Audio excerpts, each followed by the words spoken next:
Hey, hello, bonjour. Welcome to Entailing Tales with Sush.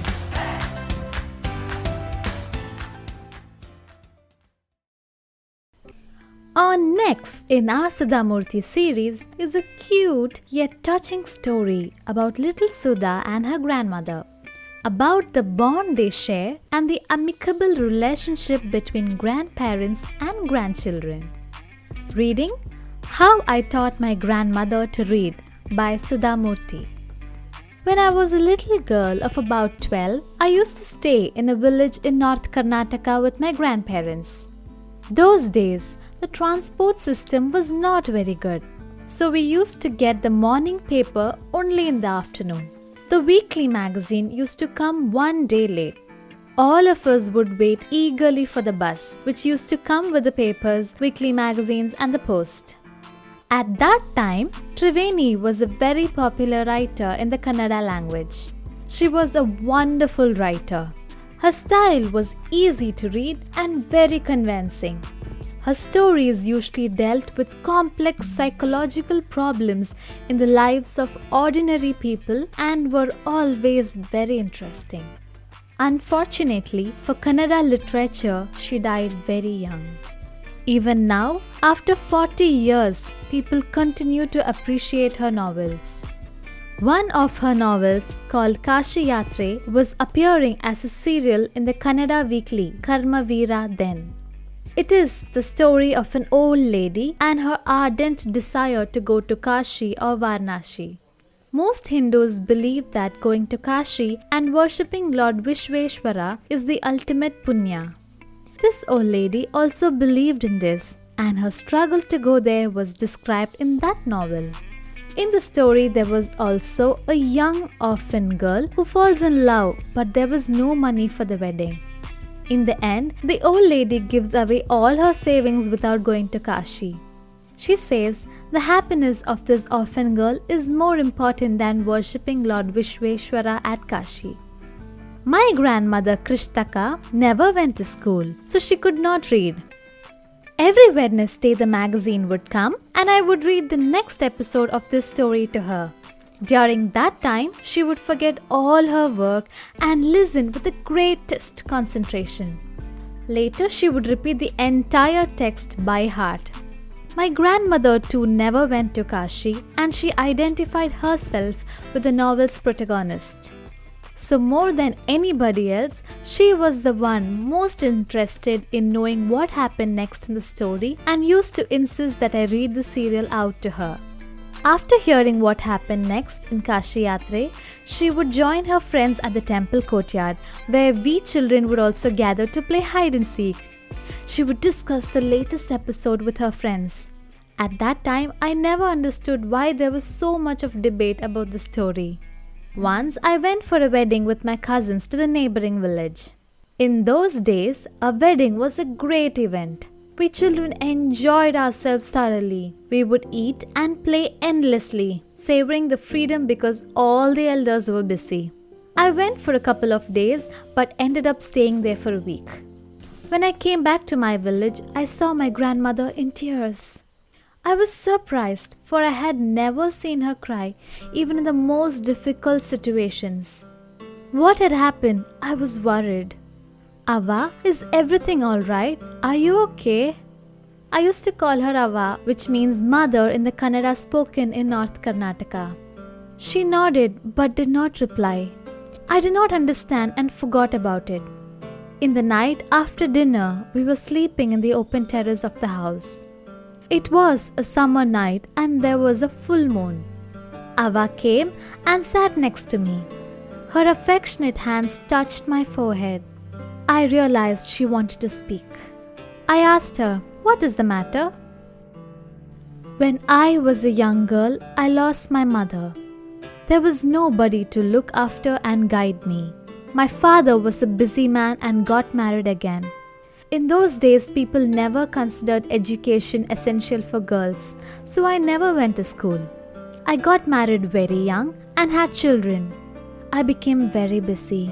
Later, I had grandchildren and always felt so much happiness in cooking and feeding all of you. At times, I used to regret not going to school, So I made sure that my children and grandchildren studied well.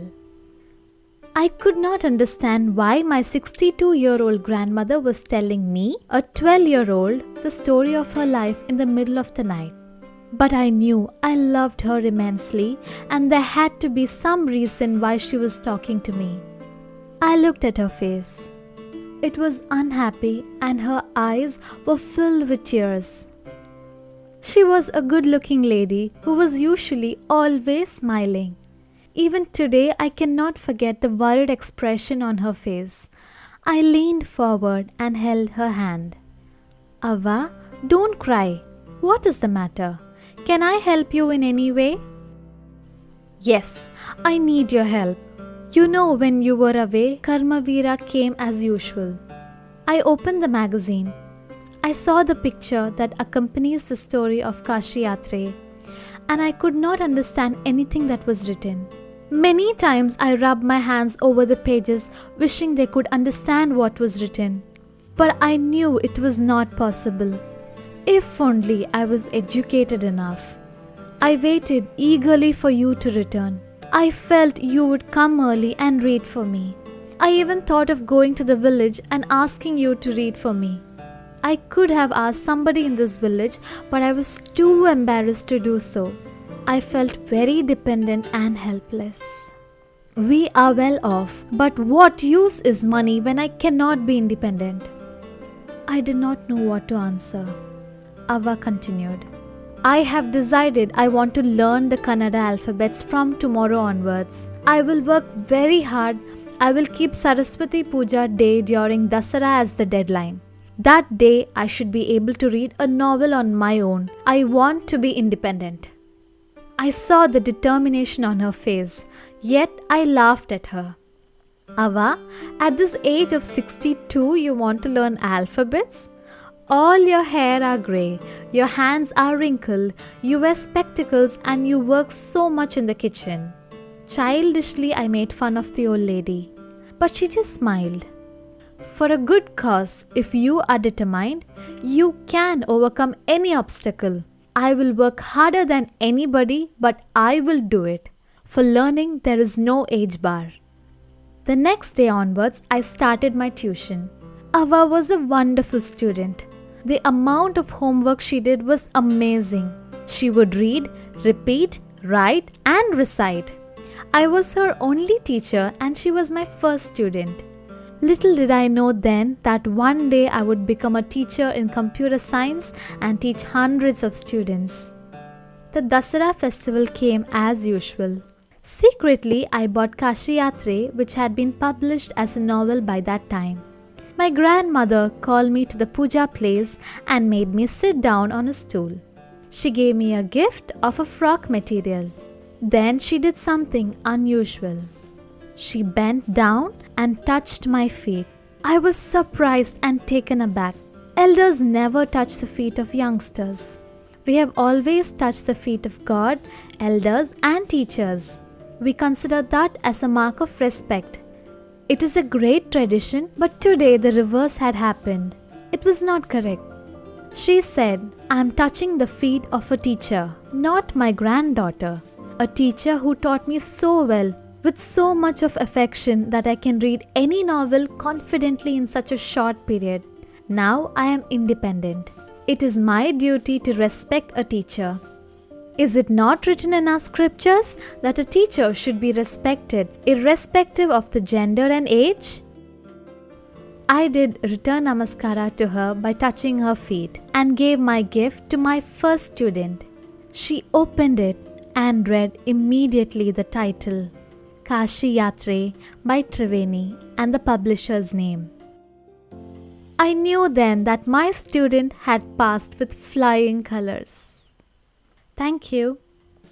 What a lovely story that was. So much of emotions and so much to learn.